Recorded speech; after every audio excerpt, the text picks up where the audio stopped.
Il y a dans la Bible une fonction qui s'appelle la sacrificature. Cette fonction est dévolue à un groupe d'hommes qui ont été séparés du monde et qui sont voués de manière exclusive au service de Dieu. Ils n'ont d'autre vocation que le service de Dieu. Dans la Bible, ces personnes s'appellent des prêtres. Depuis la Genèse, Dieu a eu ses prêtres. Le premier prêtre fut Melchisédek, prêtre du Dieu très haut, qui donna le pain et le vin à Abraham. C'était un prêtre qui s'était lui-même mis à part pour le service de Dieu. Depuis la Genèse jusqu'à la formation d'Israël, il y a eu des prêtres. De la venue du Seigneur sur cette terre jusqu'à son départ de ce monde, la fonction des prêtres s'est perpétuée. La Bible nous dit qu'après son ascension, le Seigneur Jésus est aussi allé devant Dieu, officier en tant que prêtre. En d'autres termes, le Seigneur Jésus s'est entièrement dévoué au service de Dieu.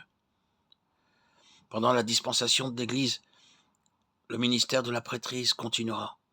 Au début du millénium, ceux qui auront part à la première résurrection seront sacrificateurs de Dieu et de Christ, et ils régneront avec lui pendant 1000 ans. Apocalypse 26.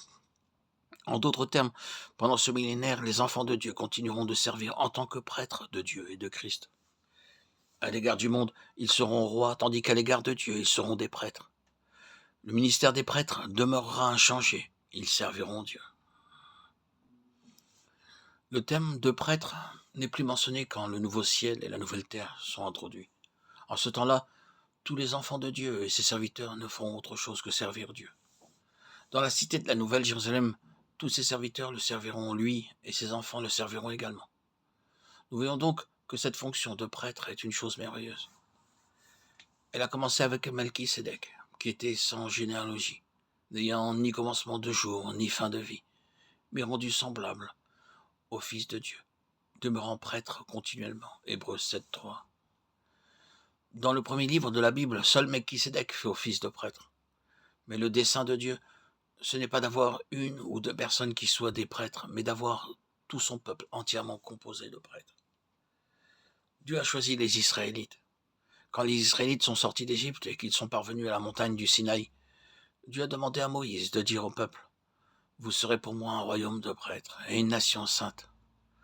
Voici les paroles que tu diras aux enfants d'Israël. » Dieu a dit aux Israélites qu'ils devaient être un royaume de prêtres.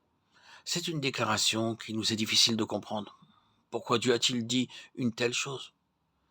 Cela signifie que toute la nation devait être constituée de prêtres. En d'autres termes, il ne devait pas y avoir de gens ordinaires dans cette nation, mais tous étaient des prêtres.